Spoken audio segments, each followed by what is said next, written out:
Assalamualaikum warahmatullahi wabarakatuh.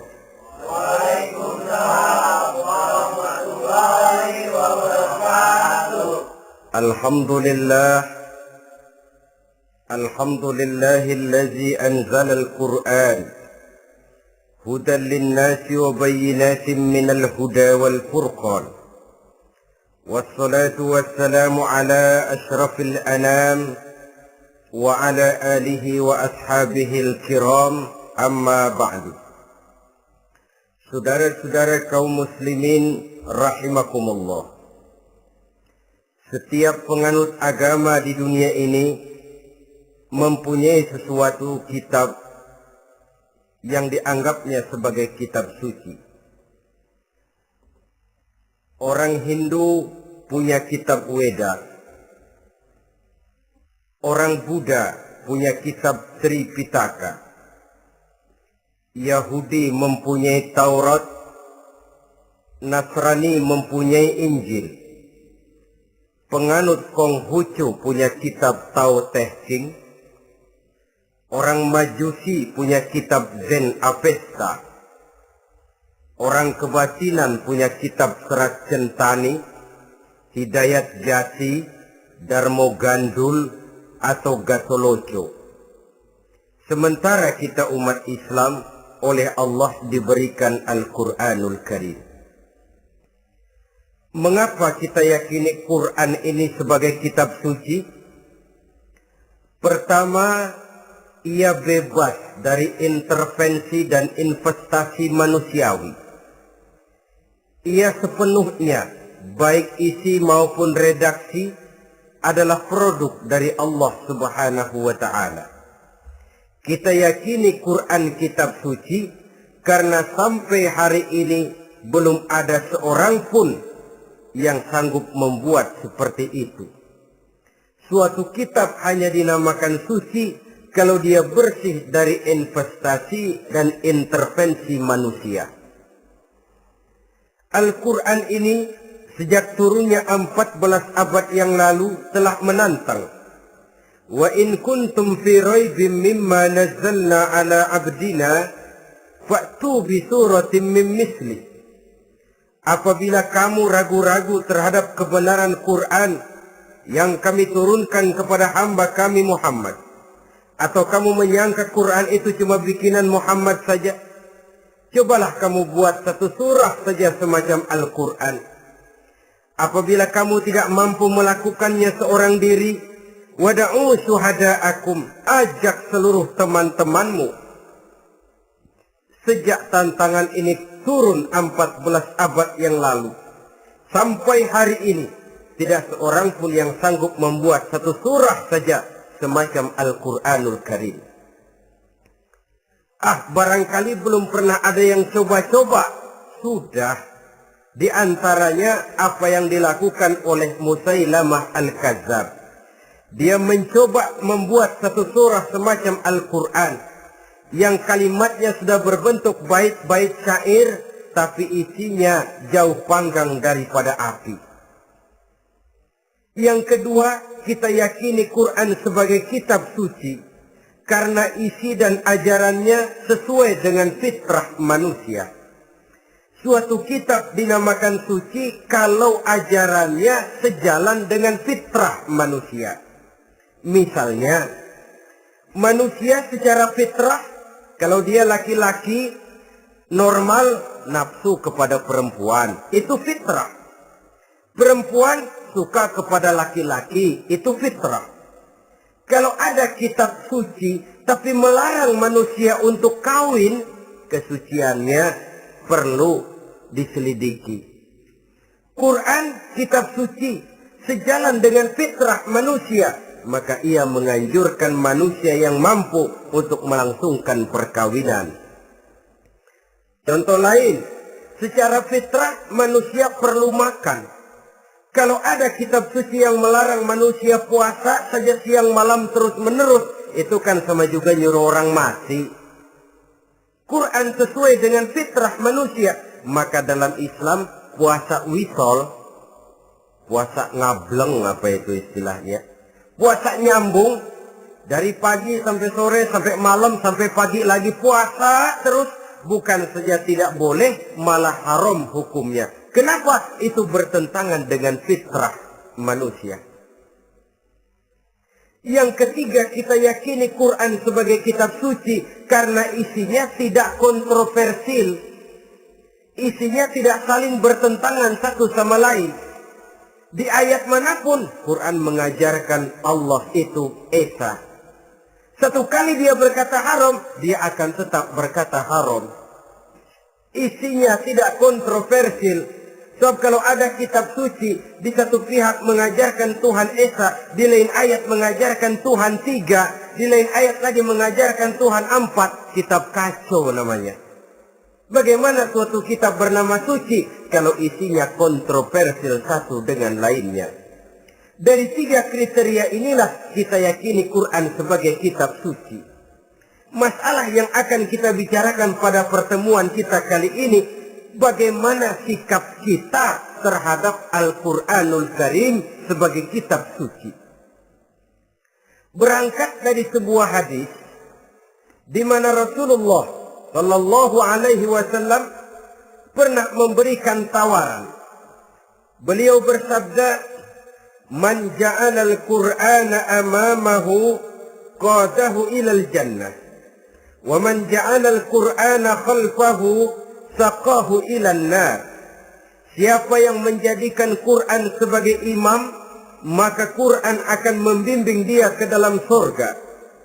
Tetapi siapa yang menjadikan Quran sebagai makmum, maka Quran akan mendorong dia ke dalam neraka. Pilihan terserah kita.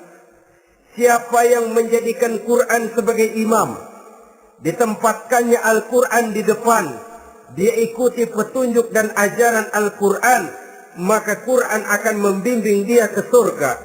Surga dunia, lebih-lebih lagi surga akhirat.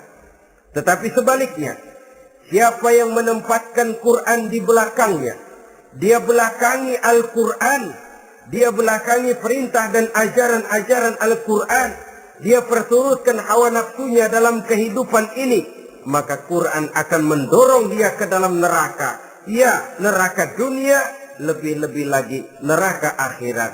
Pilihan terserah kita. Saya mau tanya, kira-kira Quran dalam hidup kita jadi imam apa jadi makmum? Imam apa makmum? Kalau Quran jadi imam, artinya kita umat Islam jadi makmum. Resiko dan logika tentu. Makmum harus ngikuti imam. Imam takbir, makmum takbir. Imam ruku, makmum ruku. Imam sujud, makmum sujud. Imam tahiyat, makmum tahiyat. Itu namanya Quran jadi imam, kita jadi makmum. Artinya dalam terjemahannya pada kehidupan, kalau merah kata Quran, merah kita kata. Hijau kata Quran, hijau kita bilang. Ke barat kata Quran, ke barat kita pergi. Ke timur kata Quran, ke timur kita berangkat. Halal kata Quran, halal kata kita. Haram kata Quran, haram kita bilang. Itu Quran imam, kita makmum. Nyatanya kadang-kadang kontras.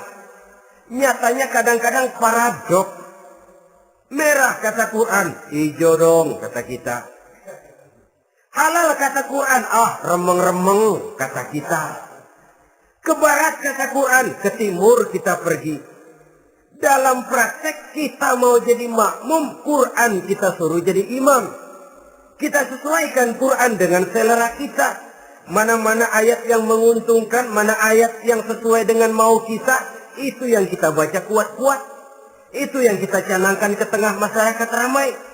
Tapi manakala Quran itu bertentangan dengan nafsu kita, bertentangan dengan gaya dan kepribadian kita, kita umpetin itu Quran. Kalau kita cuma umpetin lumayan, kadang-kadang kita tuduh Quran ketinggalan zaman. Kita anggap Quran tidak relevan lagi dengan situasi dan kondisi. Kalau sudah begitu, sudah menyeberang terlalu jauh namanya. Saudara-saudara kaum muslimin rahimakumullah. Inilah makna hadis Nabi yang diriwayatkan dari Imam Ali bin Abi Thalib, bersabda Rasul, "Man qara'al Qur'ana fastazharahu fa ahalla halalahu wa harrama haramahu adkhalahul jannah." Barang siapa yang membaca Al-Quran lalu memperhatikannya, kemudian menghalalkan yang halal dan mengharamkan yang haram, maka Allah akan memasukkan orang itu ke dalam surga, ya surga dunia, ya surga akhirat. Apabila kita renungi hadis ini, maka untuk berimam kepada Al-Quran ada 3 jalan utama yang harus kita laksanakan. Pertama, dari kalimat man qara'al Qur'an, barang siapa yang membaca Al-Quran. Ini artinya siapa yang ingin menjadikan Quran sebagai imam di dalam kehidupan, jalan pertama yang harus ditempuhnya menanamkan kegemaran membaca Al-Quranul Karim. Al-Quran gharibun fima baina qaumin la yaqra'una. Quran akan jadi asing, Quran akan jadi aneh kalau terletak di tengah rumah orang Islam yang tidak suka membaca Al-Quranul Karim. Jadi langkah pertama, tanamkan kegemaran membaca Al-Quran. Saya tidak menyalahkan kalau remaja kita gandrung kepada Stevie Wonder. Baik kalau mereka senang kepada suara emasnya Michael Jackson atau suaranya Madonna. Tapi kalau sampai harus mengalahkan kecintaan mereka kepada membaca Al-Quran, ini ironi. Sebagai orang tua, kalau anak-anak kita buta huruf Latin, katanya menghambat pembangunan. Bahkan pemerintah saja menggalakkan bebas 3B itu. Buta aksara diantaranya, supaya rakyat bisa membaca huruf Latin. Kalau anak-anak kita buta huruf Latin, katanya menghambat pembangunan. Bagaimana kalau anak-anak kita buta huruf Quran? Jelas saja menghambat proses kesadaran dan kebangkitan dari dunia Islam itu sendiri. Satu contoh ringan. Dulu sebelum pembangunan merata, listrik belum lagi masuk desa, kampung gelap, rumah pakai lampu minyak. Kalau kita masuk kampung, terasa banyak orang Islam. Kenapa? Di rumah sebelah sana kita dengar anak muda sedang latihan baca rawi. Sebelah sini ibu-ibu sedang selawatan. Di rumah sana remaja sedang baca Quran. Pembangunan maju, listrik masuk desa. Alhamdulillah. Tapi apa yang kemudian terjadi? Proses pergeseran nilai. Setelah listrik masuk desa, radio main kenceng-kencengan. Televisi main gede-gedean. Baca Quran sudah barang aneh, langka. Tengoklah sekarang kalau kita masuk kampung, ada yang remaja sedang baca Quran. Rasanya kok aneh, nggak umum. Sesuatu yang baik malah menjadi nilai-nilai keanehan. Saudara-saudara kaum muslimin rahimakumullah, tanamkan kegemaran membaca. Dalam satu hadis Nabi pesan, nawiru buyutakum bitilawatil Quran. Sinari rumah tanggamu dengan bacaan Quran. Sebab listrik ini cuma bisa menerangi gelap, tapi tidak akan sanggup menerangi hati manusia. Quran produk Allah dibaca dalam segala keadaan, tepat dan pantas. Lihat saja, orang sedih baca Quran, terhibur. Orang gembira baca Quran, tidak lupa diri. Di rumah mewah ada yang baca Quran, bagus. Di gubuk reot di pinggir kali ada yang baca Quran, cocok. Orang kawin dibacakan Quran, bagus. Orang mati dibacakan Quran, tidak jelek. Dalam segala keadaan, in all season, bahasa kerennya, dia pantas dibaca. Saudara-saudara, bahkan orang sakit gigi pun kalau dengar baca Quran, tidak marah. Coba lihat. Dia senang benar lagu Michael Jackson, tapi giliran sakit gigi. Coba setelin lagu Michael Jackson, kalau nggak mencah-mencah. Kamu gila apa nggak tahu saya lagi sakit gigi? Tapi coba bacakan Quran. Dia pasti tidak marah. Begitu besar daya pengaruhnya. Bahkan Abu Jahal sama Abu Lahab pernah rapat. Kata Abu Jahal sama Abu Lahab, Mas Lahab, gini loh Mas. Kenapa? Ini saya pikir-pikir salah satu yang menyebabkan kenapa saudara kita banyak ikut ajaran Muhammad. Mereka kalau sudah dengar bacaan Quran terpesona. Jadi kita blokir saja.